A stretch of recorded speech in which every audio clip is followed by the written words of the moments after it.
Oke, kali ini gue mau bahas soal update hasil Nation League, dimana Jerman dan Inggris satu sama seri. Dan kembali lagi, timnas Inggris tidak bisa berbuat apa-apa.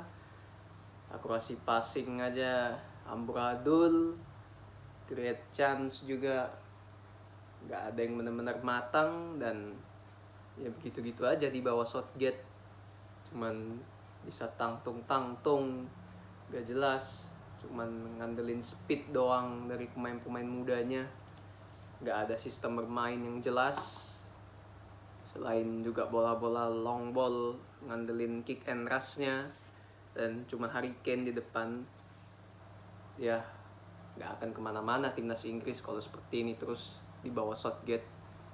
Dan juga untuk Jerman, ya penampilan yang sebenarnya yang bukan Jerman juga, yang sebagaimana dikenal, yang begitu permainan atraktif dan sebagainya. Namun setidaknya masih ada beberapa pemain di timnas Jerman yang bisa benar-benar diandalkan, seperti Kimmich di lini tengah yang sangat sentral di sana, dan juga Neuer sebagai penjaga gawang. Tapi ini cuma Nation League, untuk gua cuman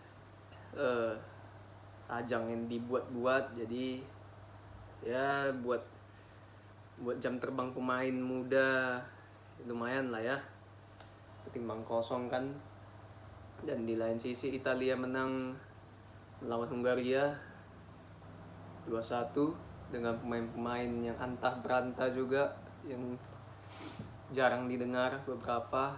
Inilah Italia dengan regenerasi pemainnya yang sudah sangat terlambat dari zamannya yang Bonucci, Chiellini dan kawan-kawan, itu sangat jauh tentunya regenerasinya. Tentu jadi PR besar buat sepak bola Italia. Dan we'll see seperti apa Nation League ini hingga minggu depan. Oke, gue juga mau bahas soal preview timnas Indonesia ya, akan menjalani laga perdananya di kualifikasi Piala Asia ntar malam melawan tuan rumah Kuwait. Nah, bagaimana peluang Indonesia nanti?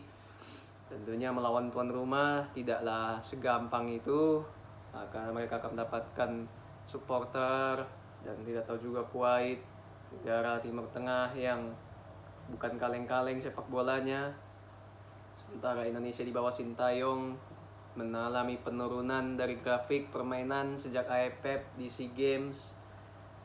Sekarang dengan pemain-pemain yang dia bawa tidak jauh beda dengan SEA Games. Apakah bisa berbicara banyak? Kita harus melihat pemainnya siapa aja yang diturunkan nanti di lini belakang, terutama menjadi fokus.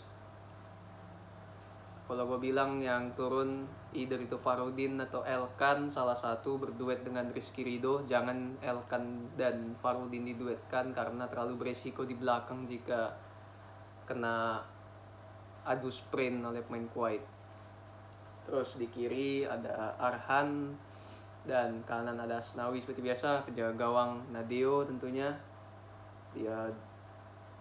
Semoga Nadeo bisa tampil bagus ya dengan penyelamatannya, karena kalau kiper bisa tampil bagus itu akan memberikan kepercayaan diri untuk lini belakang. Nah, di tengah ini yang juga menjadi tugas berat buat timnas kita selama ini, karena sangat kurang kreativitas dan tidak bisa mengontrol tempo permainan. Mark Locke cuman punya set piece bola mati. Tentunya kalau Indonesia mendapatkan peluang set piece bola mati harus dimanfaatkan semaksimal mungkin, karena ada clock di sana. Dan Irianto dan Kambuaya juga lagi menurun. Semoga ya, apakah Kambuaya atau Lili Paling dimainkan, we'll see seperti apa. Yang penting tengahnya bisa menjaga tempo lah ya, menjaga kedalaman apabila diserang, dan mengandalkan counter lewat sektor sayap, either itu ada Sadil, Witan atau Irfan Jaya di depan nanti. Nah, sekarang apakah Sintayong akan bermain parkir bis? Kalau gue bilang jika Indonesia bermain parkir bis lawan Kuwait, ya tinggal tunggu jebol aja. Karena ya main parkir bis mungkin masih bisa nahan 30 menit satu babak, tapi tenaga akan berkuras karena bertahan lebih capek daripada menyerang. Jadi siap-siap tunggu jebol aja. Tapi kalau seandainya Indonesia berani tidak parkir bis lah, bilang aja bertahan tapi di babak sendiri, tidak sampai parkir bis, dan jika berhasil merebut bola bisa melakukan counter cepat lewat wing, Indonesia jauh lebih baik akan hal itu. Karena jika bertahan di babak sendiri, menjaga lini tengahnya tidak terlalu mundur sampai merapat ke belakang, membiarkan pemain Kuwait memegang bola kebingungan di sana. Jika Indonesia bisa mendapatkan bola, bisa mengincar counter lewat sayap cepat kita, dan semoga Sintayong sudah mengajarkan kepada pemain timnas kita bagaimana cara melakukan counter yang efektif. Karena Indonesia tidak akan bisa mendapatkan banyak peluang untuk melakukan counter. Jadi sekali mendapatkan counter harus benar-benar efektif, efisien untuk bisa menciptakan peluang besar menjadi gol. Itu dia intinya. Karena kedepannya lawannya akan jauh lebih berat lagi, ada Yordania dan terakhir Nepal. Oke, jadi untuk prediksi skor gue gak bisa bilang.